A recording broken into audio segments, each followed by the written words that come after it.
You are Black in the Green Room with me, your host, Keith Underwood. And this is your spot for real talk about entertainment with entertainers, creatives, and showbiz professionals. And joining me in the room is a very special guest, Mr. Rickey Smiley. Rickey, welcome, Black. Man, happy to be here. Good, Thank you good, for brother. having me. Yeah, absolutely. So, man, let's get into your latest book, and tell me a little bit about it and what was the true motivation behind it. Yeah, the book is called Sideshow. It deals with grief Hmm. and going through the grieving process. So it helped people that's grieving with a great story. Hmm. Story about with the story about my son and I.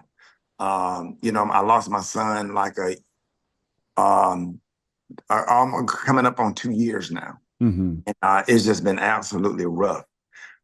So I decided to put pen to paper and write a book about it, and it's been helping a lot of people. Yeah. How is it helping Rickey Smiley? Always helping me out a lot because it's giving me some perspectives because now I'm looking at people realizing that my situation could have been bad like theirs. Their situation was worse than mine. There's a lot of people, kids were murdered, and then Hmm. 18, 19 years old, my son was 32. So it just gives you some perspective. It gives you a good look into other people's situation, and you finding that even as bad as your situation is, you're getting gratitude Yeah. because it could have been worse. So it has definitely helped me out to just because a lot of people go through stuff they don't know that other people's situations are worse because they're so embedded and caught up in their own. So I hear all kind of stories on the book tour, and but it's just. God has just allowed me to have used me as a vessel to go out here and help people. Yeah. It's interesting, Rickey, that we're doing this interview today because my stepfather just passed away this morning. Oh, wow. And I'm sorry to hear that. yeah, thank you, brother. I really appreciate that. And but we still have to work, we still have to put on the face and the energy. How Yeah. did and brother, let me tell you, it's hard. Sorry. My condolences to you and your family. Thank you, man. I really appreciate that sincerely. But how Mhm. did you put on the good face? No, I just had a job to do. I had to, it wasn't a good face. It was a blank face. I still had to get on the radio and be funny. Yeah. Not even the following week, the week of. I'd rather be on the air than lay in bed thinking about the upcoming funeral. So I just got Hmm. up and got back on the air. He died on the Sunday. I was back on the air Wednesday. Hmm. So I just needed to. I needed that. I needed that laughter. I needed to be able to laugh and speak about what I was dealing with and cry, or whatever, in order to keep it moving. And then when all of that was over, my job still called for me to be on the air because I had to think about people who listen to my morning show that have went through worse. So you have Yes. to be there for them. So sometimes much is given, much is required, and you have a job and a service and a duty to do. But I had sense enough to go to therapy and go and get help, stay Hmm. close to God, and go and get the therapy that I need. To get me through that process. Yeah. Tell me what was the biggest part about therapy that was helpful for you? Just helping me process everything Hmm. that was happening. There's no college courses or high school courses that offer anything on grief. Yeah. Somebody just died and you just like, what happened? Yeah. There's no training for it, no, but when you get somebody to teach you, it's like flying on a plane. You get scared when there's turbulence. Hmm. You think the plane's gonna crash when the plane is in the air shaking. But when you start flying planes and you know what's going on in the cockpit and have a better understanding of the jet stream and the wind pattern and what's going on and the flaps and the landing gear and the throttle and the autopilot and what's going on in the cockpit, you feel more comfortable because you know what's going on in the cockpit. So when you know what's going on in your mind, it helps you process better. You can deal with it better. Yeah. Yeah, man. What is that look like when you're a public figure and everybody's in your business? What does that look like? Uh, you know, you just use it to help people. Hmm. So if they're going to be in my business, let me figure out a way to use it to help people, so they won't suffer, so their situation won't be, um, bad like mine or worse than mine. Let me see what I can do to help them. So I'm an open book. My Hmm. kids and I had a reality show. It wasn't nothing to hide. We talked about everything. And my son haven't went through nothing that a lot of kids haven't went through. Dealing with the Yes. same sickness and illness, and you have to talk about it because some have to die in order for others to live. Amen. You That's the truth. understand? Yes. Yeah. So be it. So you have to go out here and help people because God has allowed you the opportunity to be on the radio and to be on stage. You have to use that to see how much good you could do with it to help people. Yeah. Give me an example of a story that was shared, with you where you might have first thought you were helping them, but their story really ended up helping you. Yeah, a couple in New Orleans lost their 2-year-old son. My son was 32. Hmm. You start thinking about the 30 years that you got, the Mm. 30 extra years that you got. My son could have died at 2. My daughter could have died when she was shot 4 years ago. I could have died when I was shot in 95. Hmm. You start thinking about God's grace and God's mercy and how good he is. And you kind of put it into some perspectives and you start looking around. Some people lost their only child. Hmm. I went to a funeral yesterday of a young man that was 20 years old that was killed. I had to watch a mother and a father and a sibling close a casket lid.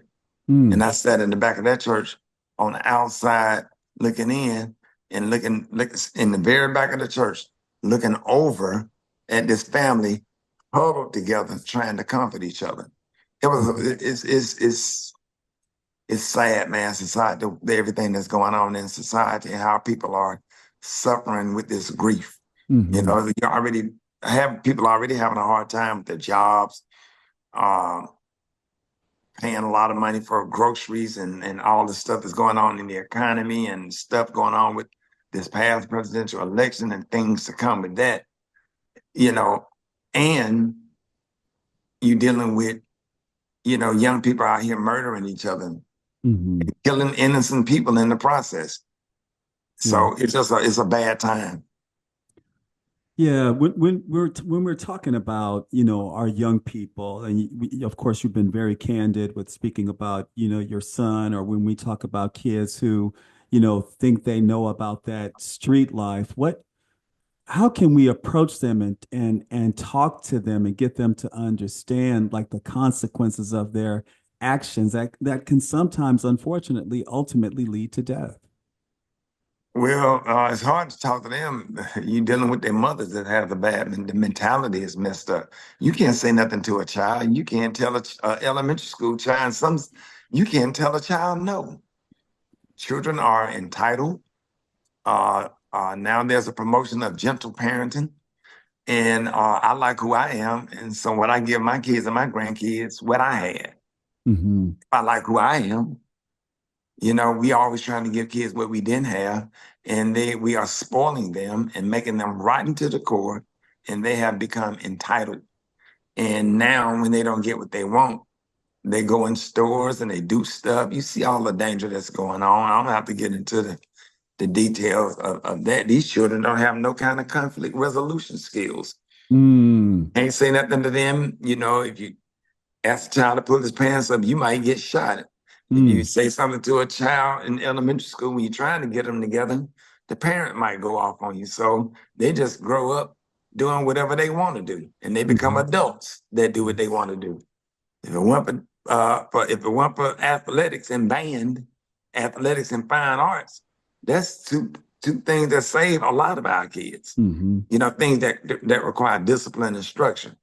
But we are just living in a really, really bad time to the point where I can't go to the fair. I can't go to a high school football game, a basketball game, or certain concerts or whatever. You know, the only concert I feel safe at is going to see the damn Manhattans. Yeah. The Manhattans and the stylists, I know they ain't finna fight or shoot nobody. They ain't finna get into it because hell, they sleepy by 8:30. They trying to go home. At this point, I'm scared to go see Keith Sweat. I'm trying to go see the Last Temptation and the Two Tops.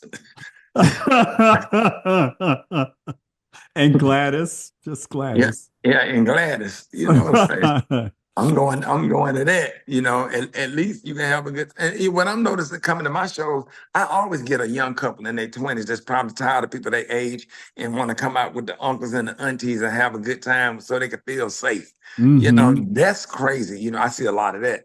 But yeah, man, we just living in a different time. This is something else. Yeah. How are we gonna fix it, Rickey? It's a mentality. I don't think it's fixable. You got all how do some kids make it and some kids don't? It's all about choices in parenting. It's all about the choices that they make, and it's all mixed up with the parenting that they're getting at home. Right. You know, charity starts at home. You know what I'm saying? But until there's consequences to some of these actions, until people are able to respect boundaries from teachers and administrators. Look how many videos I hear with children cursing out. I wouldn't curse in the class, let alone curse a teacher or Right. hit a teacher. You would be Right. thrown out. You would be thrown out of school forever if you ever Mhm. thought about putting your hands on the teacher back then. But now it's all about keeping them in school and allowing them to do what they want to do. So, hey, look where we're getting. Yeah.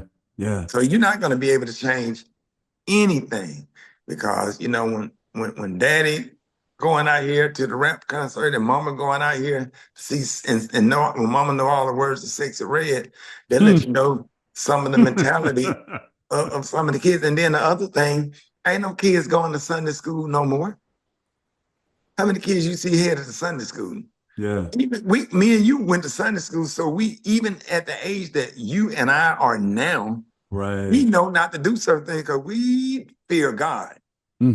These kids fear no one, and that's a problem. Yeah. I definitely agree with you. I've always said that if religion and spirituality, if it's nothing that is good for us, that structure, that Right. upbringing that you get in you. If you never step into a church again when you're an adult, but just having that training growing up, that it makes all the difference in the world. Mm-hmm. Yeah. Yeah, that training. I thank God for my grandparents, man. I had some wonderful grandparents, and I am them. Hmm. I am them. And I like the way they lived their life. They was good, wholesome, middle class Christians. My granddaddy didn't play no games, and both of my grandmamas didn't play.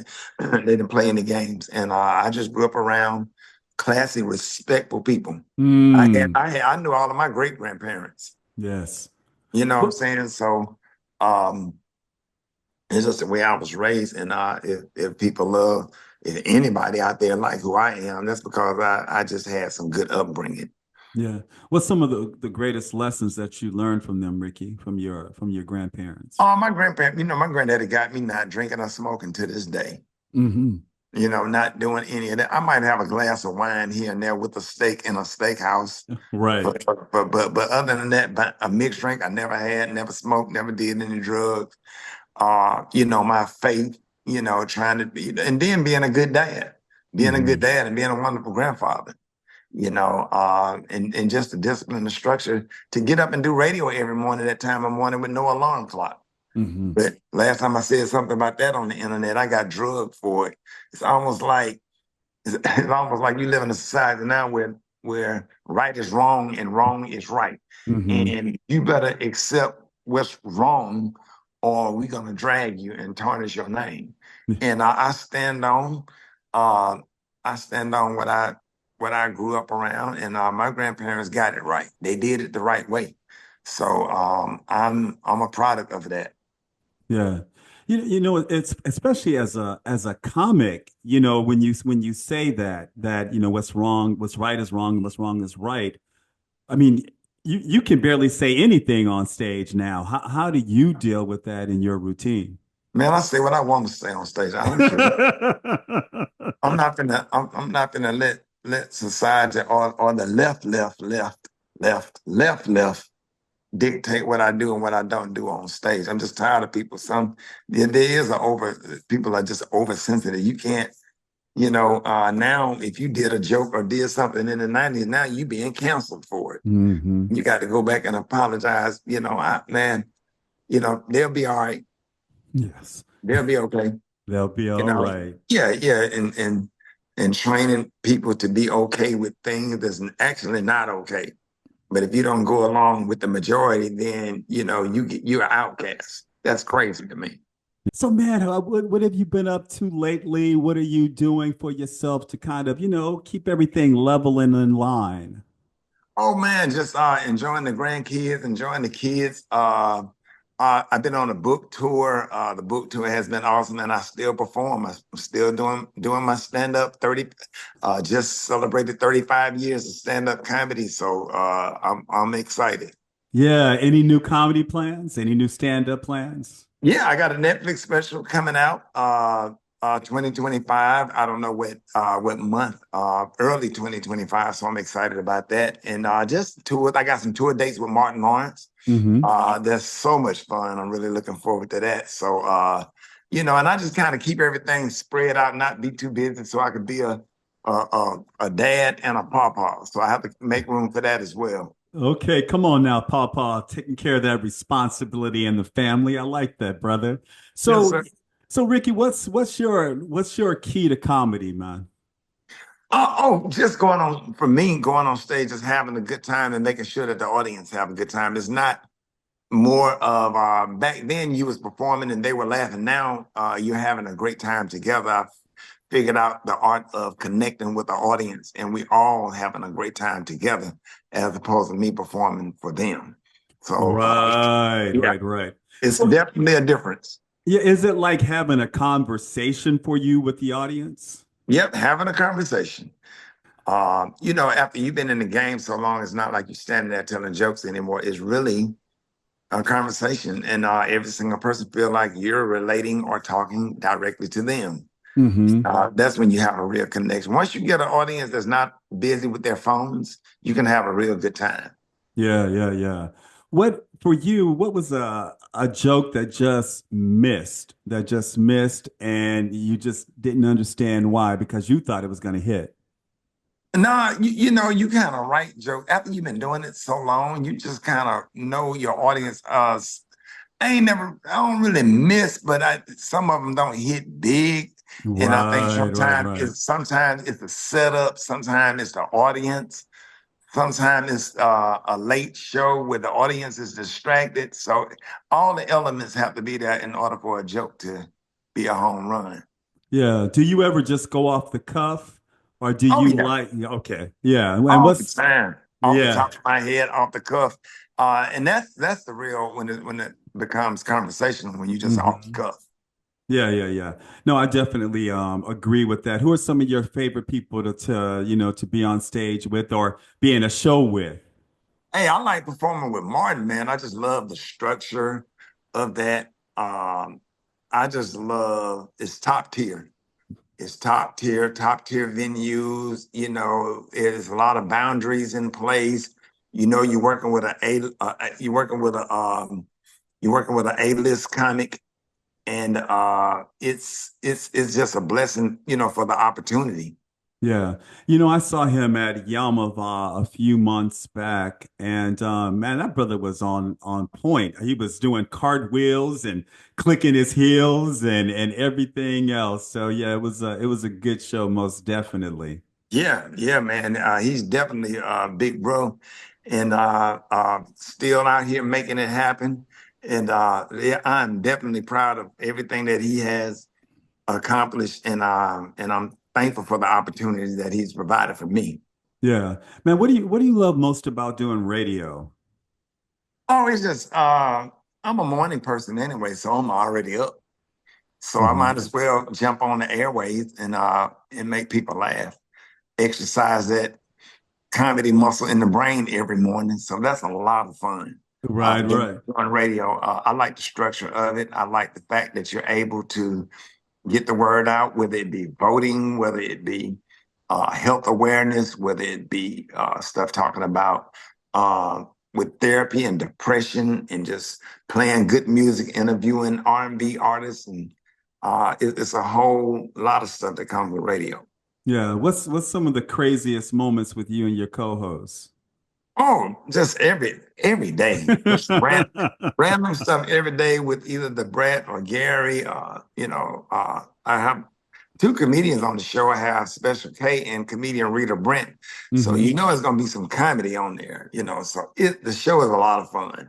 Shows a lot of fun. So Rickey, how has comedy helped you to deal with grief? It definitely put gas in the tank. It puts gas in the tank because grief empty all of the gas out of the tank. Comedy put gas back in the tank, even if it's just a quarter of a tank. When you can sit up and laugh at other comics or laugh with the audience, it just brings joy and laughter to your body. It's good for your mind. It's good for your spirit and your soul. It's Hmm. something that we definitely need. I'm lucky to be a comedian. I'm really lucky to be in the comedy industry and that I like comedy because me laying in the bed in the middle of the night laughing versus laying in the middle of the bed crying, Mm. I feel like I'm healing and I'm helping myself. Yeah, and it's been clinically proven that laughter does help with your health and with your mental health. Yeah, yeah. I thank God for the art. I thank God for all the funny videos some of these people make on Instagram and YouTube, and I just follow different people and people that wouldn't normally be famous if it wasn't for the internet and phones. And I crack up at a lot of stuff. A lot of people don't know I watch them, and like I literally crack up with some of this stuff. That's one of the things that really saved me and kept me going. Hmm. Yeah. Rickey, how did you find the art of comedy? Oh man, when I grew up, I was sneaking listening to Richard Pryor like everybody else. Hmm. And I would crack up. I was around, we wasn't rich. So when I had hand-me-down clothes, I used to get roasted, but I had to learn how to roast. Hmm. So to keep from getting roasted, you have to learn how to roast. You couldn't go home and cry to your mom. You had to crack back. You had to clap back.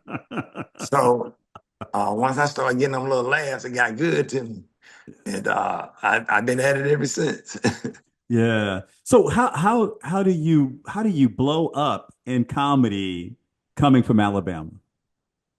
Um, I'm, you got to get the exposure. I had to go to LA. When I Hmm. went to LA, I went on BET Comic View. I and then I started doing the little television circuit between that and Def Comedy Jam, and Showtime, the Apollo, stuff like that. Once your career take off after those television appearances, you start getting booked, and you just kind of keep rolling after that. Yeah. What's one of your most favorite projects or things that you've done that you're proud of? Probably that open casket shark special I did in Atlanta, that BET special. That was funny. One of my comic view specials on BET along from the 90s was funny. The one I recently just did is going to air 2025 was really, really funny.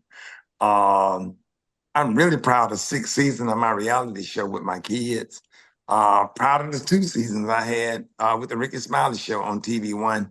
And just, all the stuff with Dish Nation and radio and, the movies I've done, Baggage Claim, All About the Benjamins, Friday After Next. Did some movies. What else? I've been on some episodes of Are We There Yet? Meet the Browns. I've done a lot of little stuff. That's fun. I've had a great career. If I don't get to do anything else, man, God has been good to make it this far. Yes. To have some mentees that's now famous and popping, it's been a blessing. Yeah. What can you tell us about the 2025 Netflix comedy special? Oh, it's funny as hell. Oh, it's funny. Some of my best work. I even brought back some stuff from the last special that I did as like a recap. Mhm. Where are they now? So Right. yeah, yeah. So I am so excited about this when it aired. Congratulations to Jamie Foxx on his Yes. Netflix special and everything that he's done. I'm glad that he is healthy and have healed. Thank God for sparing his life. That was a beautiful Amen. testimony. He's always been nice to me. He's been a guest on my show before, and he's a friend. And really, really happy for him and his crew. So God is just still in the blessing business. Yeah. So we've seen uh Chris Rock. He Yeah, talked about, his experience and what he was going through on his sure. special. Yeah. Jamie has come out and he's talked about what he was going through on his special. When we see some Mhm. of that with Rickey Smiley. Oh, on my special, I just talked about funny stuff. Yeah. I didn't address because I shot my no, I couldn't I don't think I was even strong enough to talk about Hmm. everything that I had went through with losing my son on stage. It was hard for me to mix the two because it would have been tissue on my special too, because that was just way too emotional. Jamie had I had the illness. I actually lost a kid. Right. Um, I just couldn't. I think I shared about it in church, Hmm. in a proper setting. I just thought it would have been too heavy for the audience. Hmm. That was a real sensitive spot. And then some comedians like Jamie's just good and probably could do it better. I don't think I would have been strong enough to pull that off. But that's why Jamie is one of the greatest. Yes. And that's understandable, man. Like you said, there's a difference there. There's Yeah. definitely a difference there. Ricky, where can we find your book, and how can everybody find out more about you? Oh man, make sure you pick up Sideshow. Anywhere books are sold, rickysmiley.com, Amazon. It will bless you. It will get you closer to God, and it will get you in therapy with a good story. It's going to help you. It's going to bless you. It's going to open you up. It's really going to open you up. It's really helping a lot of people. It's Yes. helping so many people. 5-star rated, a bestseller on Amazon. And I just thank God. My book signings have been packed from churches at different places. So I'm really excited. Yes. And I'm excited for you, brother. And I just hope that you just continue to have success and you keep helping and blessing people. Amen. Thank you, man. Thank you for the opportunity. Absolutely. Be sure to follow me, Keith Underwood, at Mr. Keith L. Underwood on IG. You can also follow me on FB at Keith L. Underwood. And you got to follow Black in the Green Room at Black in the Green Room across all platforms. Until next time, this has been Black in the Green Room.